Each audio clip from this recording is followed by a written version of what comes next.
Boa noite a todas, todos e todes, né? Eu sempre esqueço, gente, de todos, me desculpa. Queria saber se o som tá bom, que eu posso aumentar o meu microfone, tá ok? Tá certo.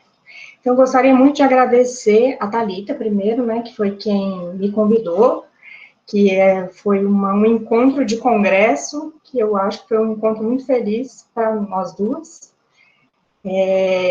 E agradecer as professoras também, que fazem parte desse projeto, né, que é a Lúcia Sano, a Bianca e a Josiane, pela terem acolhido a minha proposta, assim, com tanto entusiasmo. Para mim é uma alegria poder falar desse projeto, mas eu vou avisando que ele está bem no início mesmo, assim, então, eu espero que ninguém fique muito frustrado, com os poucos resultados, digamos assim, que eu tenho para apresentar até esse momento. Mas todos os comentários, as críticas serão muito, muito bem-vindas. Eu acho que eu tendo a pensar quando as críticas são feitas de uma maneira educada, eu as recebo muito bem, assim. Eu acho que me ajuda sempre muito, assim, os questionamentos, as discordâncias.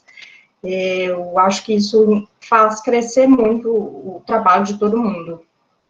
E se a Thalita, se puder, abrindo já a apresentação, Thalita, eu optei, como vocês vão observar, por explicar um pouco como é que eu cheguei até essa questão, a qual eu estou me propondo a trabalhar agora.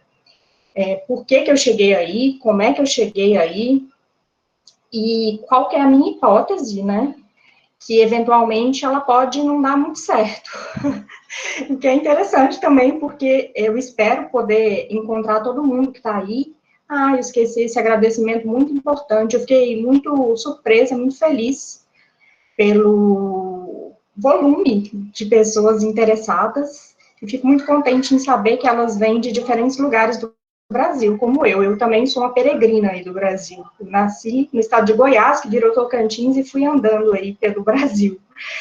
Então, eu fico muito feliz que tenham pessoas de variados lugares, além de ser um público volumoso de variados lugares.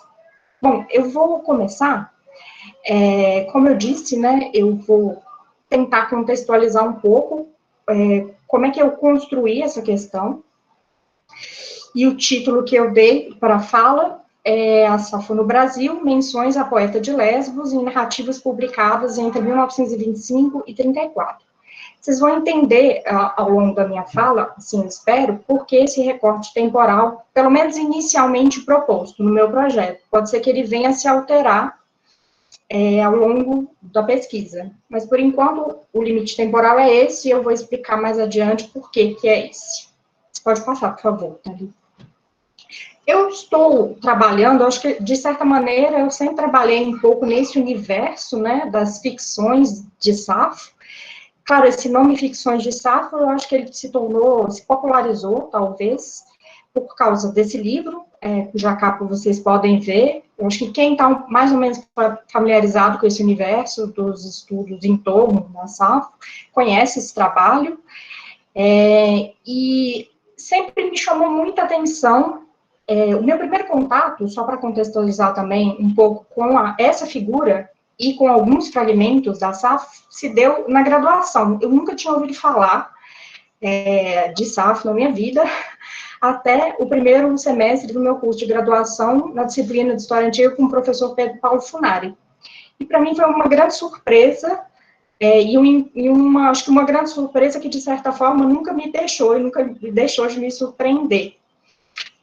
E acho que grande parte das pessoas que estão aqui sabem, mas quem não sabe não é uma questão. Eu vou falar que as ficções em torno dessa poeta, dos fragmentos, e mesmo até da ilha, um pouco desvinculado da própria poeta, elas são numerosas, assim, e elas remontam à antiguidade. Então, tem trabalhos que tratam dessas recepções já na antiguidade. Essas recepções, elas atravessam os tempos, né, o Renascimento, e elas ecoam com muita força, do meu ponto de vista, na modernidade e na contemporaneidade.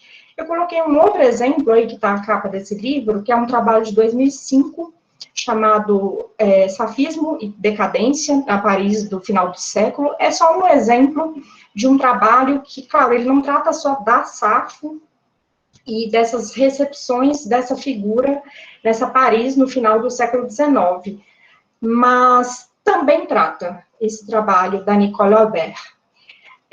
Mas sempre me chamou, quer dizer, eu acho que não sempre me chamou a atenção, mas nos últimos tempos tem me chamado muita atenção o fato de que muitos trabalhos foram feitos sobre as recepções da Safo e da Ilha e dos fragmentos também, e se interessando por trabalhos, por exemplo, se eu falar de literatura, de representações pictóricas da Safo, a gente tem alguns trabalhos que tratam dela nas representações da pintura francesa, na literatura inglesa, na literatura francesa. Tem alguns trabalhos também que tratam, né, na literatura portuguesa. Mas, mesmo assim, eu tenho a impressão que os trabalhos que tratam dessa recepção, eles são bem mais numerosos, se a gente pensa na literatura inglesa e francesa, e se a gente pensa na literatura portuguesa, e no Brasil, eu tenho a impressão que eles são bem menos numerosos. Então, esse trabalho nasceu um pouco dessa percepção. Se alguém acha que ela é falsa, por favor, me conte, que eu vou ficar feliz em conhecer novos trabalhos, assim, que tratam dessas ficções, sobretudo da Safo, se interessando pelo Brasil, por Portugal, mesmo por outros países de língua portuguesa. O que me interessa particularmente é essa associação entre a Safo, eventualmente entre os fragmentos também, ou a Ilha de Lesbo, a essa questão que é, claro, que nós chamamos hoje de lesboerotismo, esse homoerotismo entre mulheres. Essa associação é muito frequente e, de certa maneira, ela remonta à antiguidade. Claro que ela não remonta à antiguidade nesses termos, né? Não posso falar em lesboerotismo sem problematizar a nossa própria noção de orientação sexual, de sexualidade, etc. Mas já na antiguidade a gente encontra algumas menções a essa questão da Safo com relações, que teria tido relações, eu vou usar o termo eróticas, com outras mulheres, ou jovens mulheres, enfim, aí é todo um outro debate. E, claro, a gente pode também ver nos próprios fragmentos esse homoerotismo. Mas aqui, no caso, como eu acho que está claro, né, até o momento, eu não estou me interessando, eu estou mais no universo dos estudos, não dos especialistas da antiguidade, embora eu mesma tenha uma formação, né, em história antiga, mas eu estou dialogando mais com outro universo de trabalhos que focalizaram sobre a figura da Safo e da Ilha de Lesbo, e eventualmente dos fragmentos também. Pode passar, por favor. Eu apresentei um exemplo banal, mas é um exemplo, acho que, do meu ponto de vista, bastante significativo. Se a gente coloca, por exemplo, Safo no Google, como eu fiz várias vezes, mas eu fiz pela última vez no dia 28 aí, de novembro, não é difícil. Você encontra várias imagens, isso que eu falei, né? Tem vários trabalhos sobre essas representações dessa poeta, que teria vivido, acho que eu não datei para quem não conhece, ela teria vivido entre o século VII e VI antes de Cristo, nessa ilha de Lesbos. Mas, enfim, de qualquer maneira, se você coloca Safo, não é difícil, logo vem ali nas primeiras páginas do Google referências a essa associação da Safo com o movimento LGBT, com lesbianidade, ou eventualmente aparece também um termo lesbianismo, né, que não é um termo mais de uso corrente, e também, como apareceu nessa página, no dia que eu procurei, essa poeta queer, né, olha que coisa interessante. Esses estudos queer, talvez do ponto de vista histórico, como objeto de pesquisa acadêmico, eles são mais recentes que os estudos gays e lésbicos na academia. E, no entanto, facilmente você encontra essa associação da Safo também com essa ideia do queer. Pode passar, por favor. Tá. Se eu procurar também por o anterior, obrigada, por Ilha de Lesbos, também não é difícil encontrar essa mesma associação, né? Talvez eu não falo só da associação da SAF em si, mas a própria Ilha de Lesbos, com essa questão LGBT, com essas pautas contemporâneas. Ali eu destaquei, né, tem Lesbos, e tem um artigo da Wikipédia, e embaixo, né, um dos links é turismo LGBT. Por quê? Porque tem um turismo, claro que não agora, com a pandemia, mas tem um nicho do turismo para essa ilha de Lesbos, onde a poeta teria vivido, SAF e as lésbicas da ilha de Lesbos. Então, assim, é muito fácil encontrar essa associação. E eu tenho a impressão que, muito embora essa associação ela tenha sido muito contestada, eu acho que notadamente por parte de filólogos e helenistas, e, claro, eu entendo a contestação, no entanto, eu tenho a impressão que, do ponto de vista do público não especializado, bom, eu não estou dizendo que todo mundo que é do público especializado contesta de forma tão veemente sempre essa associação, mas, de qualquer forma, o público que não é dos estudos clássicos, essa associação é muito frequente, como eu quis mostrar aqui a partir desses exemplos mais simples. Eu mostro outros exemplos que eu acho interessantes também, e que me levaram à minha questão atual. Pode passar, por favor, Thalita. Você acha facilmente, por exemplo, tem um grupo que eu acho que ainda é bastante atuante, não esse ano, mas é um grupo atuante, que é um grupo de percussionistas, por exemplo, de mulheres negras, percussionistas, lésbicas e bissexuais, cujo nome é um grupo cearense, né, que chama Tambores de Safo. Aqui eu coloquei o cartaz de um evento, né, chama um evento cultural chamado Ilha de Lesbos, que está no blog desse grupo. É um pouco antigo, né, porque hoje em dia eu acho que está tudo no Instagram, mas como eu mesmo não tenho acesso ao Instagram, eu ainda recorri a esses exemplos de blog. E outro exemplo que eu coloquei ali é de uma festa em um bar na Lapa, também está na programação desse bar, que está num blog lá na Lapa, que é um evento que aconteceu em 2013, e o nome dessas festas, voltadas para esse público lésbico, eu diria, é Safo, simplesmente Safo. E, claro que tem essa associação, isso também tem uma longa história, né, desses usos de grupos militantes, de mulheres feministas, mulheres lésbicas, essa associação, não só no Brasil, evidentemente, em Portugal também, tem um grupo chamado, acho que foi fundado em 96, Clube de Safo. Assim, os exemplos são inúmeros, eu estou mostrando só alguns aqui. Pode passar, por favor, Thalita. Eu coloquei outro exemplo que eu acho bem interessante, que é de um rap, de uma rapista chamada Luana Hansen, não sei se todo mundo conhece, é uma rapista feminista, periférica, que é como ela mesma se define, e negra, e ela tem uma letra de um rap que ela compôs com outras pessoas também, não é uma letra só dela, e a gente pode encontrar aqui, eu destaquei em negrito, ela faz uma referência, né, à Ilha de Lesbos e à poetisa Safo, como uma maneira de entender um pouco mais da história de uma luta, e também no intuito de usar essas figuras como instrumentos de uma luta contra a lesbofobia e etc, etc. Essa letra do rap vocês podem ouvir, acredito que tem disponibilizada no YouTube, a Luana Hansen cantando essa música que se chama Le Queens. É um rap, ele é bem longo, viu? Aqui é realmente só a parte 3 do rap. Ela cita uma série de outras figuras também nesse rap. E pode passar, por favor, Thalita. E eu citei mais um exemplo, que é um documentário,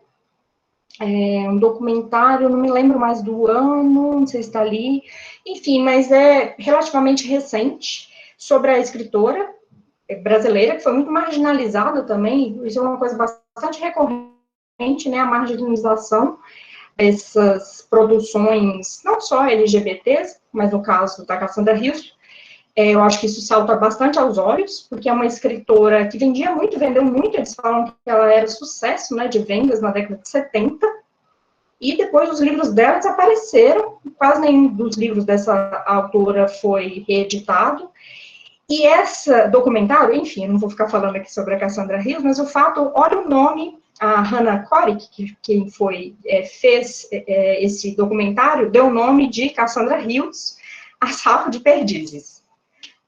E nessa entrevista que ela deu, o título é Na Ilha de Lesbos, entrevista com a Hannah Corick, diretora de Cassandra Hills, A Salvo de Perdizes. Então, é uma outra referência. Então, assim, na verdade, as referências são inúmeras, né? Eu ficaria aqui a noite inteira só apresentando referências, e só no Brasil. Mas isso é só um pouco para ilustrar uma coisa que me impressionou muito, vem me impressionando cada vez mais, essa popularidade.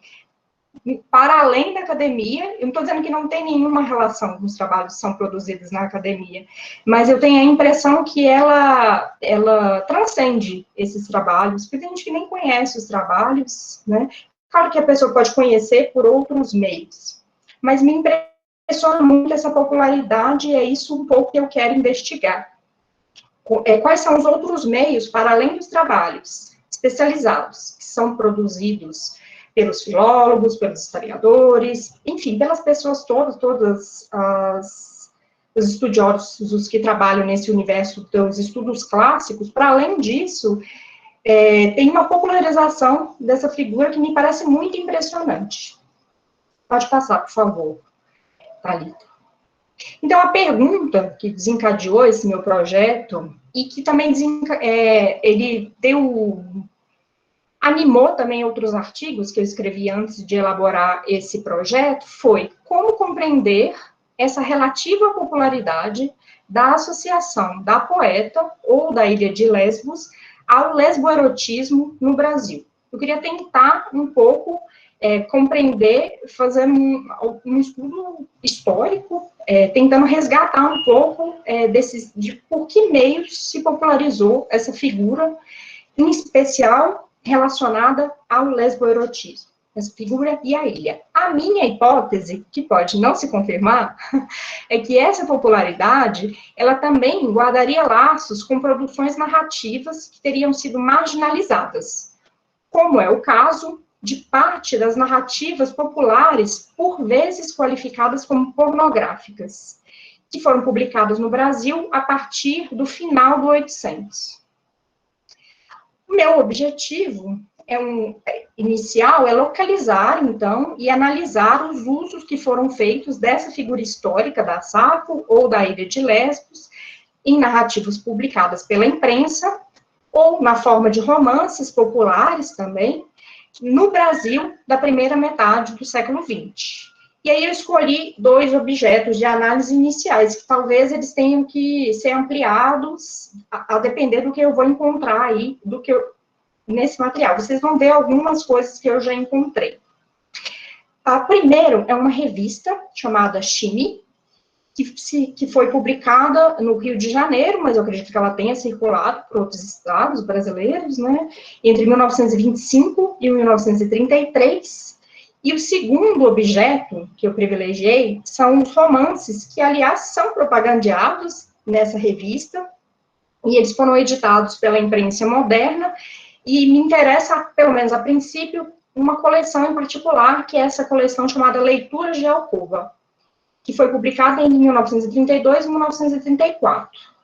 Dentre os títulos dessa coleção, só a título de exemplo, eu vou citar um que se chama Amores de Safo.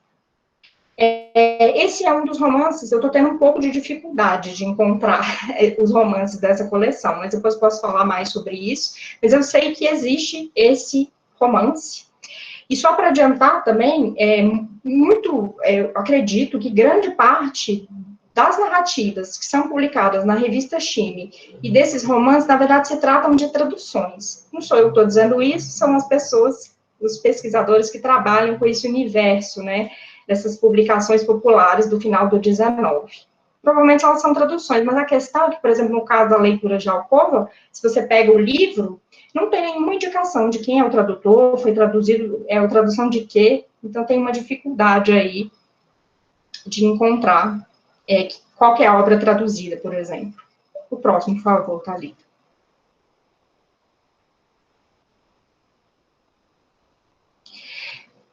Por que eu estou no começo do século XX, né? Então, vamos lembrar algumas coisas aqui, que talvez, às vezes, a gente esquece.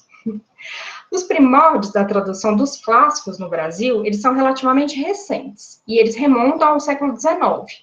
Tendo em vista que eu cito a professora da USP, que diz que a atividade, ela nos lembra, né, em um artigo dela, que a atividade de imprensa no Brasil, ele só começa em 1808, ou seja, no século XIX. Então, a gente não pode esquecer disso.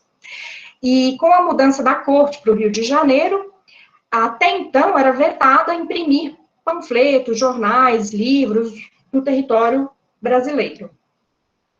Quanto a Safo, especificamente, a edição e a tradução brasileira do conjunto dos fragmentos da poeta, ao que me consta, pelo menos, eles remontam ao final do século XX. Eu citei algumas das coletâneas, que eu acho que a maioria de vocês devem conhecer, né? Algumas bastante recentes, a da professora Ragusa, Juliana Ragusa, a do Guilherme Flores, e tem a do Joaquim Brasil Fontes, que eu acho que é bastante conhecida também, um trabalho bem pioneiro, e tem, eu acho que muita coisa saindo aí, né? Tem também traduções esparsas que são feitas, que saem artigos.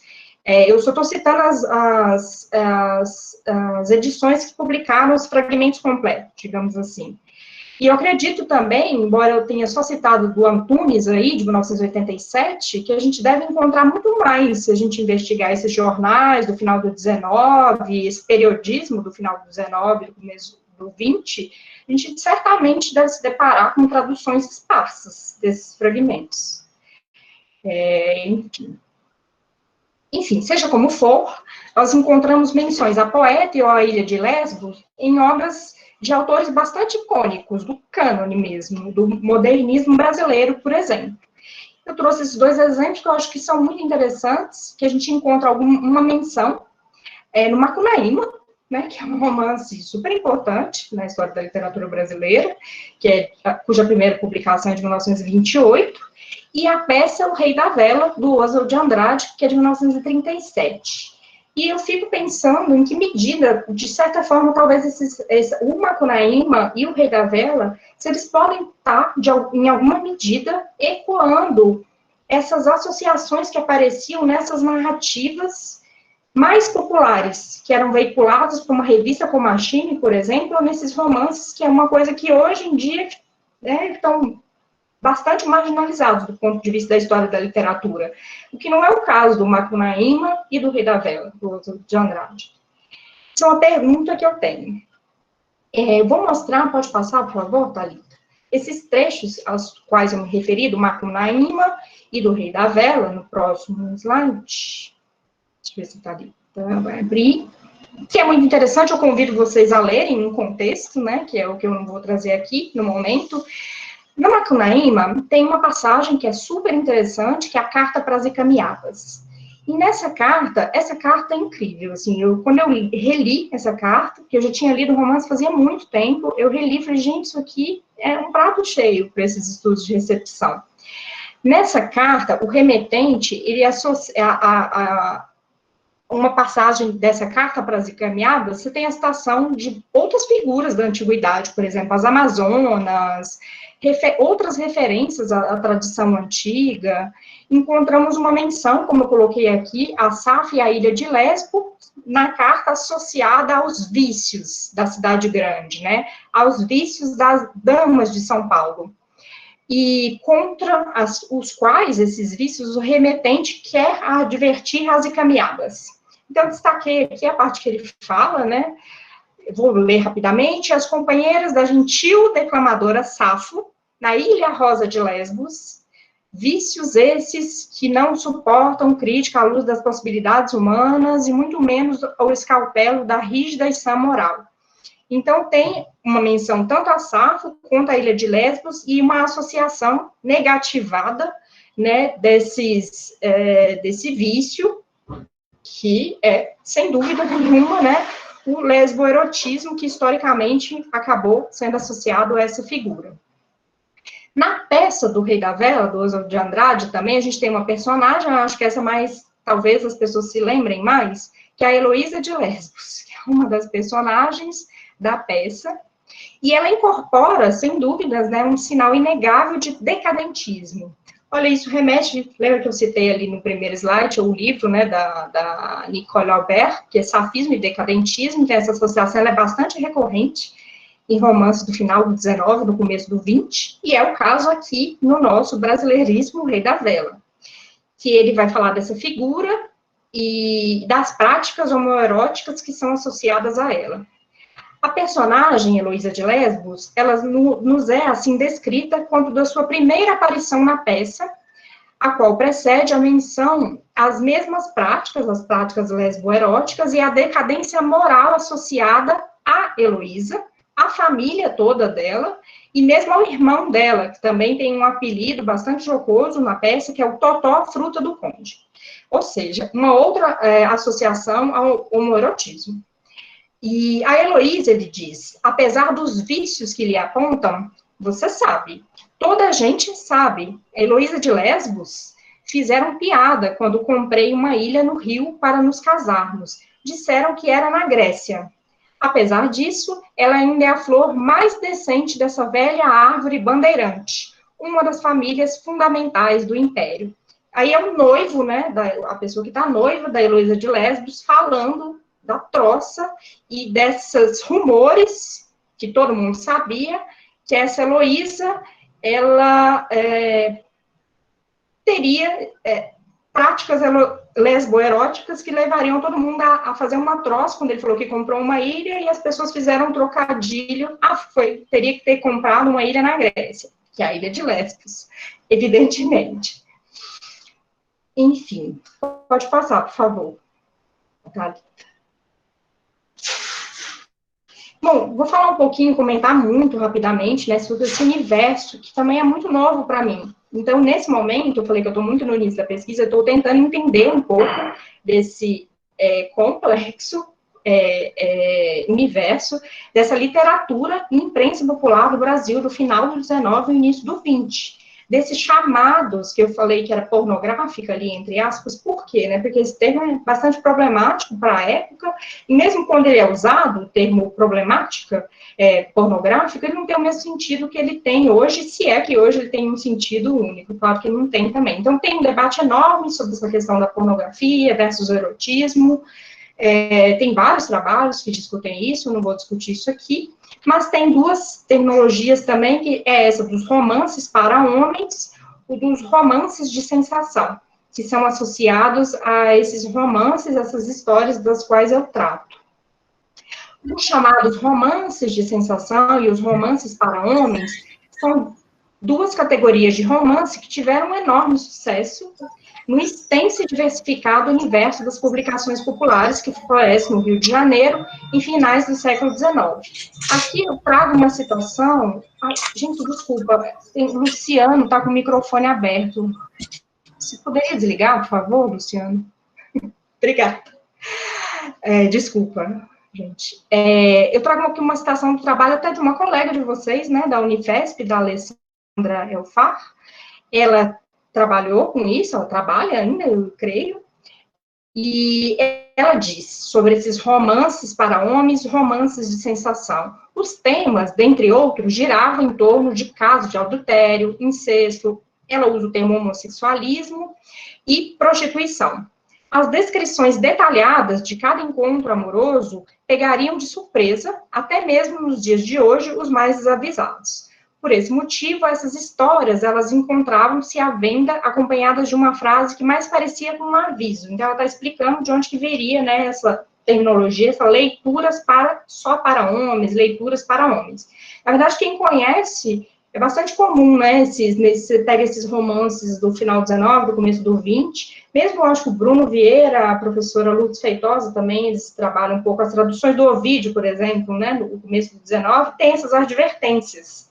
Né? Cuidado, leitor, você tem uma sensibilidade mais aguçada, você pode se assustar. Então, esse alerta ao leitor é uma característica comum de uma série de romances, não só no Brasil.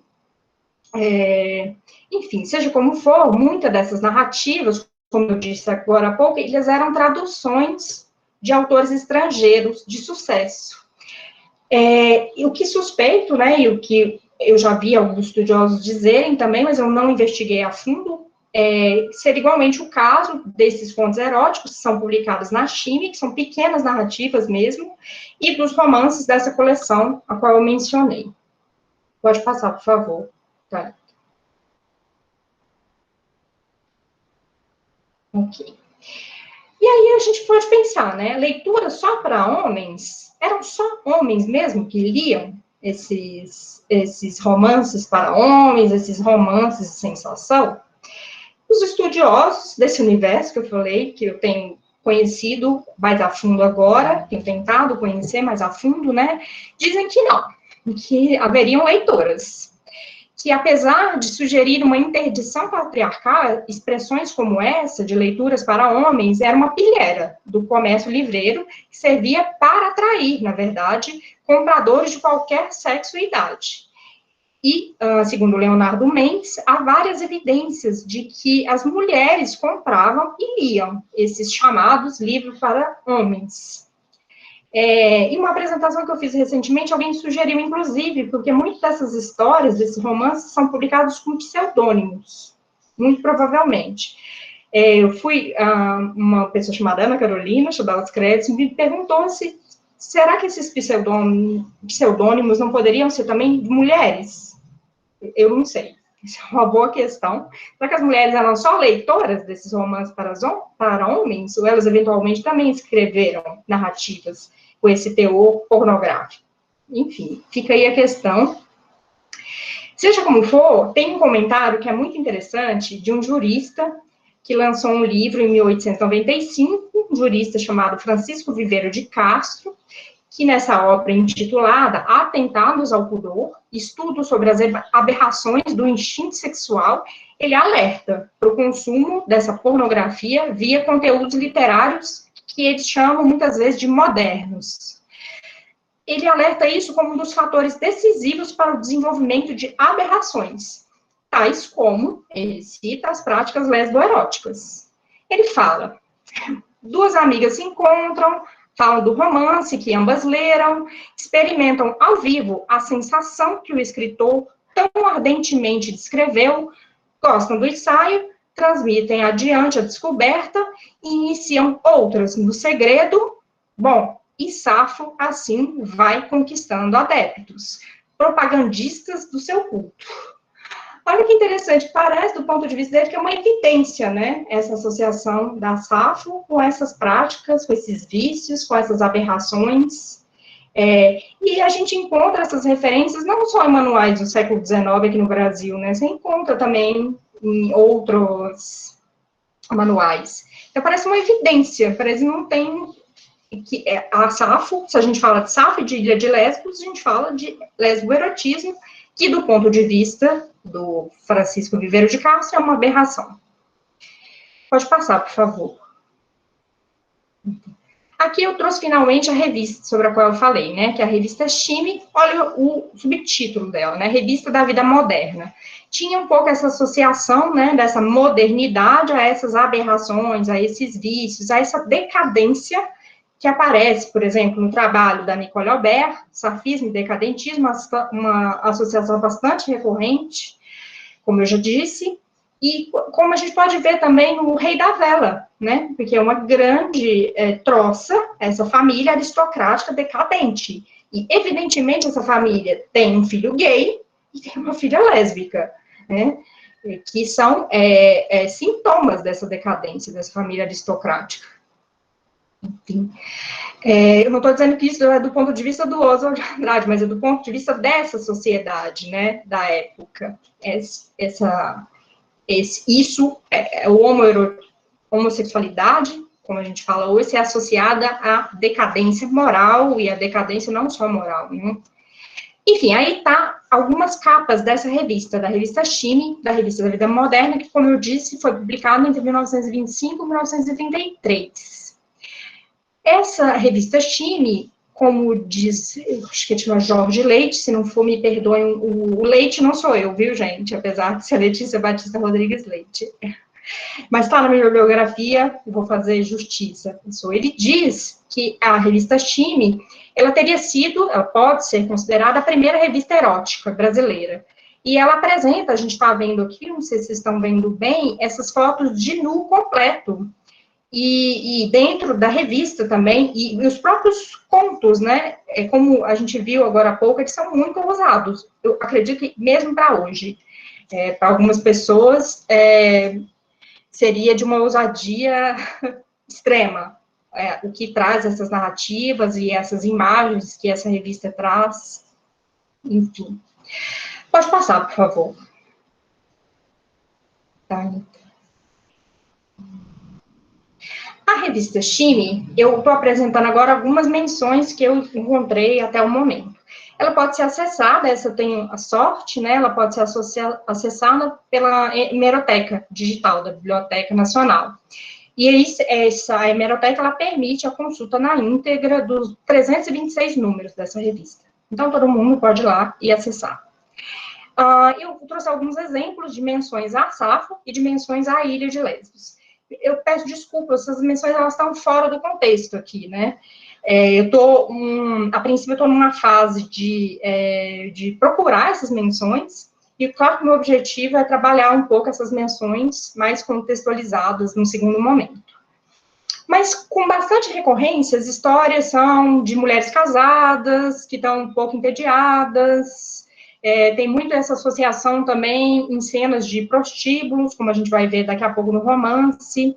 Nesse caso, da primeira menção, de uma história chamada O Substituto do Amor, cujo autor teria sido Manolo Tovar, que é de uma edição da revista de 1925, diz: se a Mariazinha não fosse tão ingênua, teria interpretado logo o procedimento da sua tia como um convite ao prazer de Safo.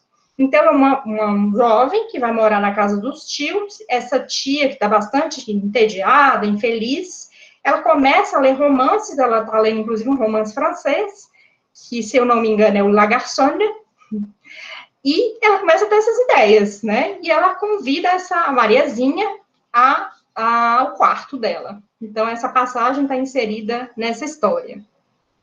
Tem uma outra história chamada Uma Ingênua, que é atribuída a esse autor aí, o Gluck, que é de 1927, que fala sobre a Olga. Diz ele, essa personagem, a Olga, encantou-se pela sua franqueza. Ela tinha pouquíssima simpatia pelo sexo chamado de forte.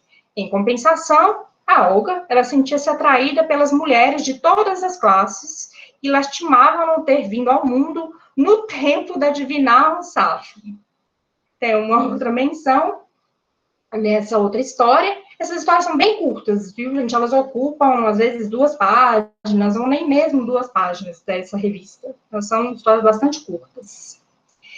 Tem uma outra menção, abaixo, a Ilha de Lesbos, que eu achei muito curiosa, que tem uma seção de cartas nessa revista, e chamada Jazz Band.